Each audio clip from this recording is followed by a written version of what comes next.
제가 중학교 1학년 1958년도예요. 네.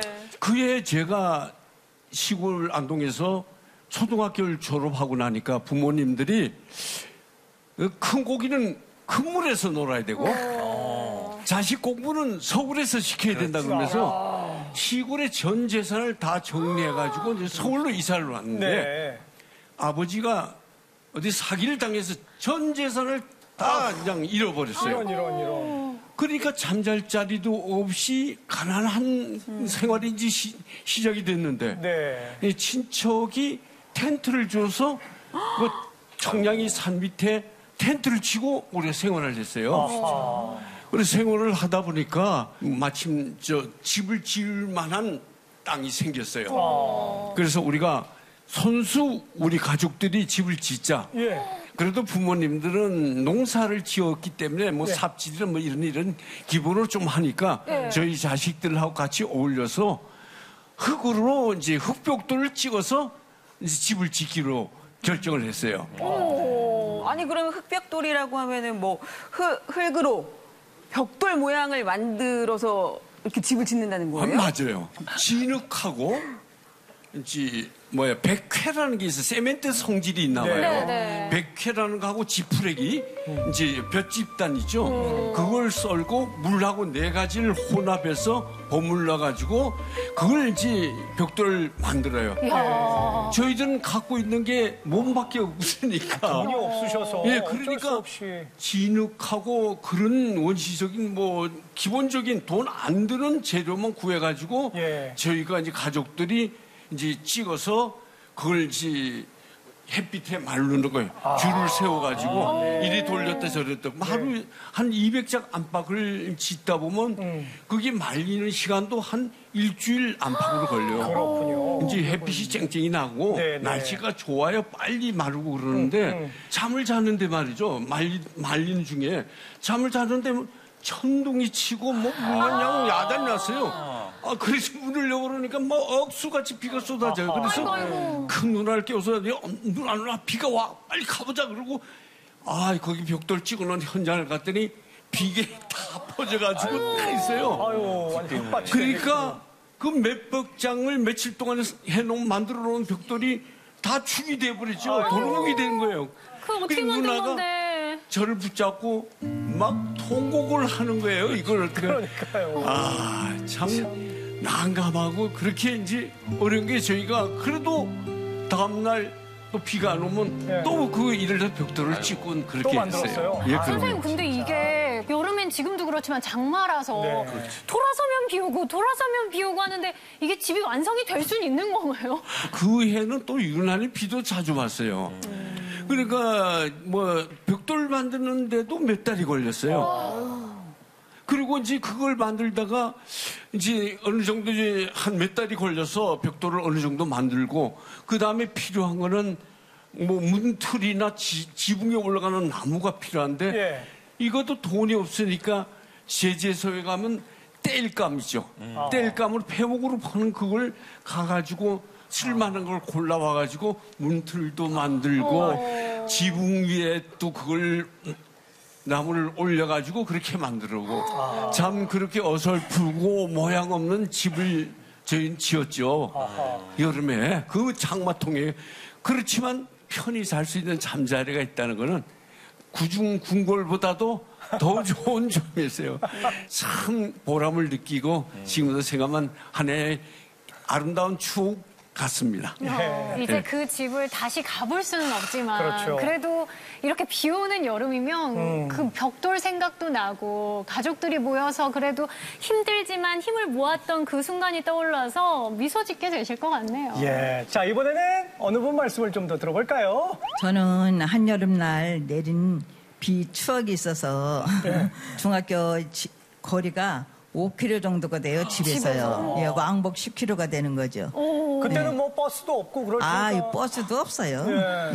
지금은 이렇게 그래도 우산대가 이렇게 철로다가 돼갖고 탄탄한데 그 당시에는 대나무로다가 우산이 돼 있어갖고 비바람이 조금 치면은 훌떡 이렇게 뒤집혀져갖고 그냥 망가져요. 망가지면은 그냥 교복을 다 그냥 젖어갖고 정말 생쥐가 돼갖고 학교를 가요. 근데 어느 날은 이 아침에 비가 막 쏟아지는 거예요. 네. 그래서 정말 학교 가기가 싫었어요. 그렇죠. 비 맞으면서 그 먼 길을 가야 되는데. 예. 그런데 학교를 안 가려고 이제 배 아프다고 이제 그러려고 이제 고민을 한 거예요. 갈까 말까 해갖고 그냥 고민이 많이 쌓여 있는데 네. 아버지께서 우비를 이렇게 입으시고 사람이 제 이름을 부르시면서 빨리 나오라는 거예요. 나와봤더니 그냥 이런 자전거가 아니라 손수레 있잖아요. 손수레를 자전거 뒤에다가 이렇게 매달으셨는데 밖에 저기 우리 그 농작물에 비누리게 이렇게 씌우는 게 있어요. 비누리 그걸 갖다가 밤새 아마 만드신 것 같아요. 그 손수레에다가 위에 이렇게 덮개도 덮고 예. 그 약간 완전히 그 안에 있으면 비도 안 맞게끔 공주처럼 그냥 그렇게 자전거 마차. 예, 이렇게 예, 생각하면 자전거 됩니까? 마차죠. 자전거 인력거. 예, 예, 그런 거예요. 그거 타고 학교까지 갔어요.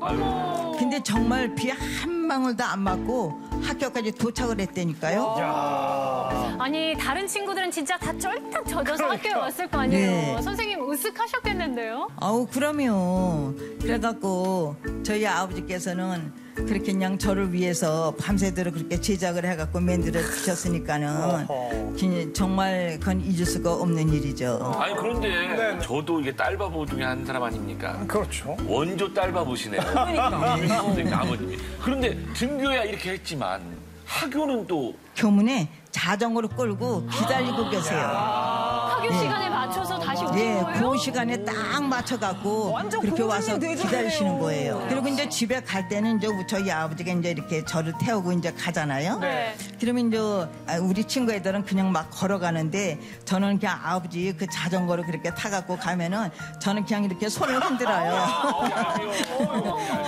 얘들아 난 비 안 맞고 집에 갈게. 너희들은 조심히 가렴. 이렇게 가신 거잖아요. 네, 정말 그랬어요. 그래갖고 저희 친구 애들이 저를 엄청나게 부러워했어요. 그래갖고 이제 모임이 있어요. 중학교 모임이 있는데 지금도 그 당시에 저희 아버지가 저를 이렇게 태워갖고 가는 모습이 너무너무 부러웠다고 하는 거예요. 애들이요. 그래서 저보러 자전거 공주님이 왔다고 맨날 이래 나보고 지금도? 이렇게 별명이 지금도요. 자전거 예, 공주님이시군요. 이렇게 가면은 자전거 공주님이 오셨네 나타나셨네 이래요. 야, 비를 더 맞거든요. 이렇게 자전거를 좀 속도 내서 가면. 그런데 정말 그런 거 아랑곳하지 않고 우리 딸이 저렇게 뽀송뽀송하게 학교 가는 거를 원하셨으니 말이죠. 네, 그 당시는 너무나 철부지라 제가 그걸 몰랐어요. 근데 그 자전거가 끌고 가는데 얼마나 힘이 드셨겠어요. 근데 그 당시에는 그냥 그저 마냥 좋아만 했어요. 저는 아버지 힘든 거는 모르고. 근데 지금 보니까는 아버지 너무너무 고맙고 감사하고 아유, 늦게나마 정말 사랑한다는 말을 꼭 전하고 싶어요. 박수 한번 보내주시겠어요? 여름 때만 되면 아버지가 비를 맞으면서도 딸을 학교에 등교시키는 그 모습이 막 떠오르실 것 같다는 생각이 듭니다. 우리 주니어 닮은다는 여름에 어떤 추억이 있는지 좀 이야기 들어볼까요? 저는 가족들이 여름만 되면 에어컨 신경전이 벌어졌었거든요. 에어컨 요즘 전기세 맞아요. 요금이 너무 부담이 됩니다. 저도 어렸을 때는 철부지여가지고 아니 더운 거를 해소하려고 에어컨을 샀으면서 왜 이거를 트지도 않고 저렇게 보관만 하는 건가 이러면서 엄마 전시용. 아빠랑 엄청 싸웠어요. 맞아요. 하지만 지금은 아이들에게 선풍기만 틀으라고 저도 그럽니다. 비용 때문에. 네네. 그것도 있는데 또 네. 다른 이유가 있었습니다. 저희 가족은 어머니 빼고는 열이 많은데 어머니는 수족 냉증이 엄청 심하셨어요. 그래서 한여름에도 에어컨 안 트시고 그 선풍기 하나로 여름을 나셨거든요. 그래서 그런 온도차가 저희 가족들이랑 좀 있다 보니까 본의 아니게 신경전이 좀 벌어졌었는데 열대야가 심한 어느 날 저희가 잠 못 이루고 있으니까 어머니께서 한 가지 제안을 하셨습니다. 특별히 큰맘 먹고 에어컨 켜주신 건가요? 에어컨이 아닌 다른 방법을 저희에게 말씀해 주셨는데 예. 옥상에 올라가자고 하셨어요. 다 같이 옥상에 올라가서 텐트를 치고 다 같이 누워 있었는데 여름밤에 그 바람이 자연 바람이 에어컨보다 더 시원하더라고요. 그래서 저희 가족은 자주 옥상을 애용하고 있습니다. 그럼 올여름에도 벌써 옥상 그 뭐라고 별장? 예, 이걸 이용하셔요? 옥상 개장 이미 했습니다. 네. 그래서 얼마 전에는 어머니 생신이셔서 이웃 주민들이랑 같이 고기 파티도 했었는데요. 생일 축하합니다. 엄마 소원 불어, 소원. 불어. 옥상은 저희 가족의 아지트이자 여름 피서지가 될 것 같아요, 앞으로도. 저희 집도 그런데 대부분의 집이 온도차가 있는 경우가 많더라고요. 그렇죠. 이럴 때 서로 어려워하는데 이렇게 낭만으로 극복하는 방법도 있네요. 근데 실제로 정말 여름날이어도 집보다 밖이 시원한 경우도 왕왕 있거든요. 네. 선생님들도 이렇게 밖에 나가서 더위를 이겼다, 열대야를 이겼다 하시는 분 있으실 것 같은데? 아주 진짜 열대가 심한 여름밤이면요.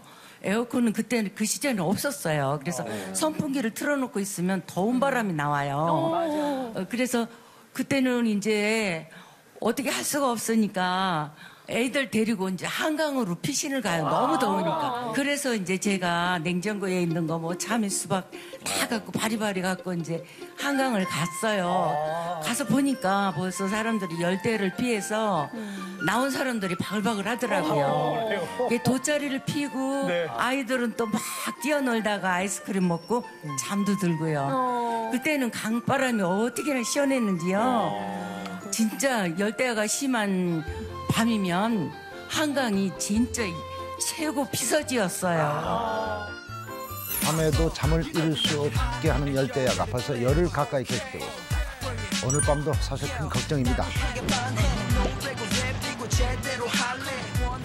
밤에만 3, 4만 명이 몰린다는 한강 시민공원. 낮 동안 달궈진 지열에 체면을 찾을 여유가 없습니다.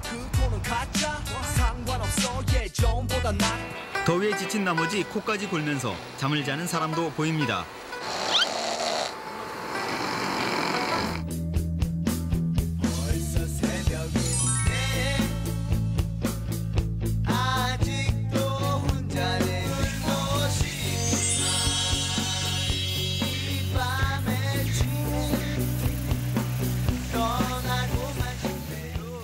여러분들께서는 그러면 이 더운 여름 어떻게 피서를 하시는지 한번 좀 그 비법을 듣고 싶은데 말이죠.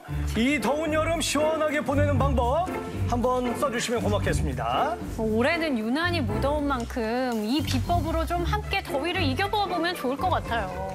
좋습니다. 자, 하나, 둘, 셋 들어주세요. 아하. 어휴, 생각보다 참 다양하네요. 그러니까요. 네. 김금희 선생님, 오이 따먹기도 있고요. 아주까리라고 이렇게 써주셨는데 이게 뭔 얘기입니까? 혹시 피마자라고 기름 예전에 피마자 그래. 머리기름? 들어보셨나요? 예, 머리기름. 네네. 저희 동네에 보면 집 앞에 나가면 아주까리 나무들이 굉장히 많았어요. 그냥 학교 갈 때 무더위에 열대 속에서 너무 덥고 하다가 보니까 아주까리가 이렇게 손바닥 같이 생겼거든요. 이 손바닥, 잎이 손바닥 같이 생겼는데 이 손바닥 같이 생긴 아주까리 이파리를 한 5, 6장 정도 따가지고 겹쳐가지고 머리에 쓰고 학교를 오고 가고 했어요. 양산처럼. 양산처럼. 어느 날 보니까 동네 친구들도 전부 다 저한테 어떻게 만드는 거냐고 가르쳐달라고 해서 저하고 똑같이 만들어가지고 같이 쓰고 굴고 다녔었어요. 그래서 그 당시에는 그 아주까리 양산이라고 했었어요. 피부가 그냥 광채가 납니다. 그냥 야 이게 하얗신 게 아주까리 양산 덕분에 그렇게 된 것이다. 네네. 네.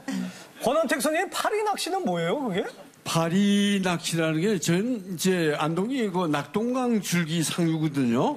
지금 이제 안동 댐이 있지만은 빨리줄처럼 한 3m 안팎되게 이렇게 막대기를 세워놓고 거기 줄을 쭉 이렇게 늘어놓고 거기다 파리를 잡아가지고 낚시에다 끼워서 그 낚시 파리 낚시가 그 물 타다닥 뛸 때 탁 뛰거든요. 그러면 잉어가 정말 은어가 팔쭉 뛰어가지고 물고 어떨 때는 저 메기 같은 것도 아주 물고 그래요. 어떨 때는 한꺼번에 2마리가 막 물기도 해요. 그러면 그걸 잡아가지고 놔두면 상하니까 배를 잘라서 이제 여름이 되면 강가에 그 바위가 햇빛이 비치면 굉장히 뜨겁잖아요. 아주 뜨겁거든요.